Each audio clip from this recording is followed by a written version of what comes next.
Welcome back, everybody. It is officially the first video of 2026. We're starting off with one that I think is going to be pretty fun. I'll be reacting to a video titled 13 Etiquette Rules in the US That Surprise Tourists. Yeah, let's see what this video has to offer. For a little bit of background, I am an American and I've been living in Norway for 5 years now. I love talking about it. I love learning about it. Obviously, it's what my channel is about. Now let's dive into these etiquette rules from the US. I'm skeptical. So our parents teach us to be polite, but what you learned as a kid doesn't always apply when you're in another part of the world. So if you're heading to the US anytime soon, I've got some tips for you on what we Americans consider the rules of etiquette and some stuff that's totally okay in the US that other countries might consider rude. Let's start off with my favorite, food etiquette. Ooh. Number 1, feel free to ask for some condiments. If you're eating out and your food is tasting a little bland, it's completely fine to ask for salt, pepper, or sauces to add a little zing to your meal. I know some places in Europe see it as an insult to the chef if you start adding a little spice of your own. But don't worry about that in the US. I don't know, maybe? Like, yes, of course, it is not a problem in the US. I also just don't think it's a problem anywhere else. I think if you were at a restaurant and there's not salt and pepper on the table, then just don't ask for it. Just don't ask for it. And you won't have to run into the situation because obviously it's not on the table because they don't want you to necessarily use it, right? That's at least my thinking about the situation. But yeah, I guess if you're going to visit the US and there isn't salt and pepper on the table, it is not an issue. Yes. Nobody's going to be offended or give you weird looks if you ask the waiter for a bottle of ketchup. Even if you're at someone's house visiting, they won't see it as a jab to their culinary skills either. No. Some just like it spicier than others. I think that also just depends on the person as well. Like, I know that if you were in my family's household and you asked for like a sauce or pepper or salt, no one's gonna get offended, but I don't know, maybe someone else would. Number 2, always tip. Okay, well, maybe not always, but it's a rare occurrence. Pretty much always. Tip your waiter, hairdresser, cab driver, and so on, and only if the service was really awful. But even then, a lot of Americans feel guilty about not leaving any tip. I was just about to say, even if the service is awful, I feel bad and I still leave something because it's like, especially if it's a waiter, like their livelihoods depend on their tips. So it feels cruel to not tip somebody when you go to a restaurant. I know some people are gung-ho about it. You know, if the service is bad, they're like, no, I'm not leaving a tip. Blah, blah, blah. I worked in service industry, so I know how it is to like provide somebody bad service, not because I am a bad person, but because like something else is happening in the kitchen or around me that's affecting my service. And to be like denied that sucks. What really sucks is if you're at a restaurant, if you are a waitress and you know you provided good service and they still don't leave a tip. Oh, yeah, that one hurts. The rule is 15 to 20% of the bill. Yes. So get ready to do some mental math each time you eat out. I've heard that tip. It's easy. 10 to 20% of the bill, depending on the level of service. If your bill is $52, then you can safely assume that 10% of that is $5-ish, right? So 20% is going to be $10-ish, right? It's easy math. It's very simple. It's not hard. Isn't a thing in some countries, especially in East Asia, where restaurant staff always provide good service no matter what. But in the US, it's simply a sign of gratitude that your waiter did a good job, even though they're probably tired, their feet hurt, and they've got a bunch of other tables to tend to. Yep. And it is to show gratitude, yes, but you have to remember that their livelihoods depend on it. Waiters get paid significantly less money than anyone else in the restaurant, so they are quite literally depending on tips. I think when I was a waitress, my actual hourly salary was like $3 and something cents, And then I got tips on top of that, right? So tips literally paid me. Number 3, clean up after yourself at fast food restaurants. Of course, if you're going to the States, I imagine a lot of your eating out will be done in fast food joints. You'll see a lot more of those than your traditional sit and be served by a waiter types of places. But anyways, if you're finished eating and your tray is now full of wrappers, used napkins, and empty boxes, take it to the trash can and dispose of the garbage yourself. Most fast food places don't have a separate cleaning staff for that. It's pretty much always the cashier that needs to find time between ringing people up to go clean up the dining area. So we try to help them out a bit and clean up after ourselves. Number 4. I think that's pretty normal, even in European fast food restaurants. I've never experienced going to a fast food restaurant here and being able to like leave my stuff at the table.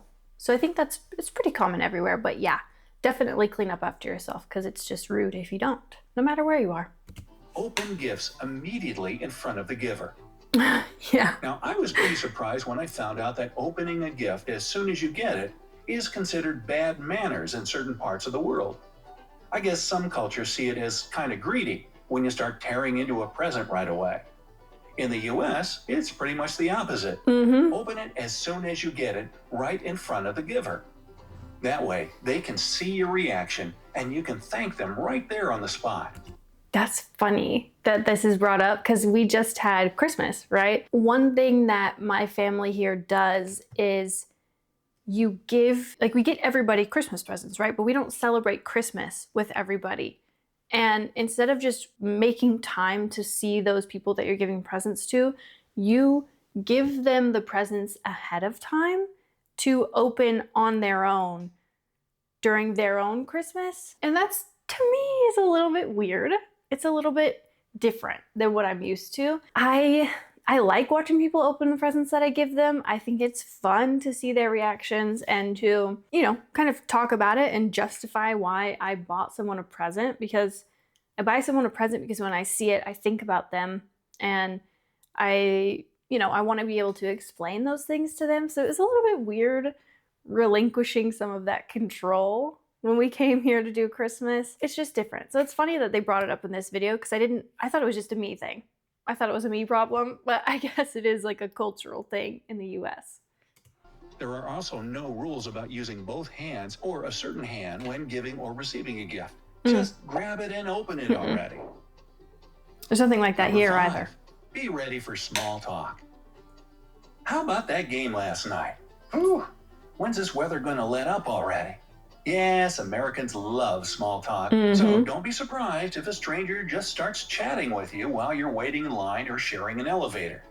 It could be sports, the weather, traffic, anything, just to have a short, light conversation. I miss small talk. I know. I miss it. I think it's so fun. You go to the grocery store and you're in the checkout line and they're like, "Oh, did you find everything okay?" "Yeah, I did. How are you doing?" "Oh, I'm doing good. It's a nice day today." Stuff like that. I miss that. It makes for like a little like pick me up during something a little bit mundane. I can't really say why we like talking to people we don't even know. I mean, if you're sharing a space with someone, are you just going to totally ignore their presence? That'd be awkward. Oh yeah, and you'll get asked how you're doing a lot, even by strangers. It's usually waiters and cashiers that'll greet you with a, "Hi, how are you today?" Just answer with "Fine, and you?" Even if you're not exactly having a fantastic day. Yeah. Number 6, expect a lot of smiles. First of all, let me bust the myth that Americans constantly walk around smiling ear to ear. Nobody does that, because that'd be weird.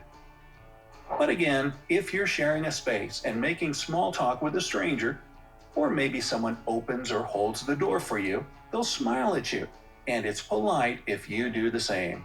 Cashiers and waiters also greet you with a big, friendly smile. I read somewhere that this goes back to our early history as a country, built by people who all spoke different languages. They didn't understand each other all that well, so they just smiled. But I still think we just like to be open and kind. Number 7. I smile at everybody, even here. Even if you don't want me to, if I see you and make eye contact with you, I'm gonna smile at you. It's just a habit now. And it's nice. You know, sometimes they smile back, sometimes they don't, but at least I was positive about the situation. Respect the bubble. Now, here's a pretty funny thing about Americans. We're friendly, we love to chat, but we also really like our personal bubble. The unspoken rule is to stand about an arm's length away when you're talking with someone. We're also not too big on touching during conversation, because this can be misconstrued as a way of flirting. Of course. What? No, I don't think this is true at all. Maybe the person that made this misconstrues it as flirting, but no, I don't think so. I think, especially compared to Norway, Americans are very much okay with less personal space. And it's not necessarily that you're okay with it, but you're okay with dealing with it. I don't know. I feel like we're a very touchy country. Like, we give everybody a hug. If you're talking to someone and you're having a nice conversation, you shouldn't be afraid to like laugh, you know, give them a little tap on the shoulder, whatever it may be. That's not like a weird thing. The rule doesn't apply with close friends and family, but still, even then, most Americans aren't too touchy-feely. I don't think that's true. Number 8, and definitely no kissing. What? I know in countries like Spain and France, people often greet each other with a peck or two on the cheek. Oh. There might be some Americans who greet the European way, but overall, we don't kiss each other as a way to say hi. No. Again, my personal bubble is my sanctuary, so don't come in it with puckered lips ablazing. It's best to just say hi, smile, and keep it at that. Number 9, being loud is usually okay. The stereotype of the loud American tourist might ring true most of the time, since we tend to project our voices, even out in public. It's not that we're yelling all the time, but I'd say we certainly speak louder than people in Europe or Asia. I've gotten some friendly reminder to take it down a few decibels when visiting my friends abroad. But hey, if you're ever in the States, feel free to laugh out loud or get particularly animated while telling a joke. But of course, there's a time and place for that. You still have... I wonder where that comes from. I might look into that and doing a video on just specifically that, because I wonder why it is so different. Obviously, it's culturally, but like what culturally made it so different? If you have any insight, let me know in the comments. Have to hush down in places like libraries. Shh. Of course. Number 10, indirectness is politeness. So here's the thing about Americans. A direct, no, I don't want, or like that, is seen as pretty rude. But if an American gives you a polite, no thanks, I'd rather not, or I don't think that's the best idea, that doesn't mean that they're on the fence about it. No means no, even if it's said indirectly and super politely.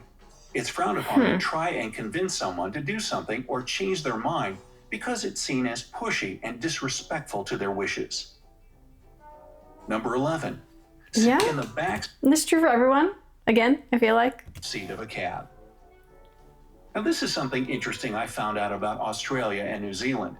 There, it's considered rude to take the back seat of a cab because it's almost like you're showing that you expect to be chauffeured by someone who's lower than you. Really? Well, don't worry about that in the US. In fact, you should ride in the back seat because the driver might give you a weird look. Otherwise. Yeah. It's not an elitist thing, and you can still make friendly small talk from the back. Just respect the driver's personal bubble, that's all. Number 12. I think it's more of an awkward thing. Because, like, you know, if you sit in the front seat of someone's car, you almost feel this, like, obligation to socialize and talk to each other. But when you're in a cab, I don't think you necessarily want to feel that obligation. So sitting in the back is better for that because you can kind of ignore each other, I guess. Feel free to keep your shoes on inside. I had a friend from Russia recently ask me, why is it that in all American movies, people are walking around their house with their shoes on? And I just told him straight up, because that's what we do. Now, there are plenty of families here that don't have a no shoes indoors policy, although I'd say the majority don't. So here's a good rule of etiquette to live by if you ever visit an American's home. When you walk in, ask if you should take your shoes off at the door. Yeah. If they say, nah, you're okay, don't feel bad about walking around their house in your shoes. I know it seems bizarre to most people. It is bizarre if you think about it, because it is kind of gross. However, it's just not, I don't know, you don't think about it too much in the US. And I can remember in my house growing up, I think I've probably talked about it on here before, but like we always took our shoes off before we came inside. But it's also like it didn't matter if you didn't, you know? And I know, especially here in Norway, like if you're running out the door, you got somewhere to be, you put your shoes on, and you're like, oh shit, I forgot my keys. A Norwegian will take their shoes off before they enter the house again to grab their things, and then they'll put their shoes back on and then go. I don't do that. I don't do that. I will walk inside with my shoes because, I don't know, I just don't think about it as much, I guess. Around the world, but it's A-okay here. 13. It's okay to keep it casual. Overall, I'd say the biggest thing about Americans is that most of us are pretty casual and laid back. If you're ever out and about in the US, you'll see a lot of people running errands in sweatpants, gym shorts, baseball caps, and even their PJs. Mm-hmm. But it's not just about clothes either. We often keep it on a first-name basis, even with people that are generally referred to more formally in other countries.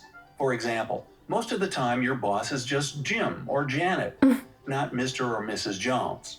You might start off more formally, but I guarantee you that that person will say right off the bat, hey, call me Jim. Yeah. Now, what would be weird is if their name isn't Jim. Maybe it's Howard or Benny. Then what you say is, hey, call me a cab. So, are any of these Americanisms different or the same in your country? And to all my fellow... That's funny. I think, you know, there's a relative truth to those things in that video. However, I think it's very, like you said at the end there, we're a very laid back country in the US. So, I mean, if you're doing something that's out of the ordinary or different than the way an American would do it, I don't think you're necessarily going to get like called out on it, because weird shit happens in the US all the time. Let's be honest. And I feel like we're pretty laid back to just about anything that happens around us, which is maybe a good thing, maybe a bad thing. But let me know down in the comments, have you ever experienced any of these things in the US, or do you have anything that you would like to add to this list? I would love to know your thoughts. Also, don't forget to like, subscribe, comment, share, all of those really nice things that help support me and my channel, and I'll see you on the next one. Bye.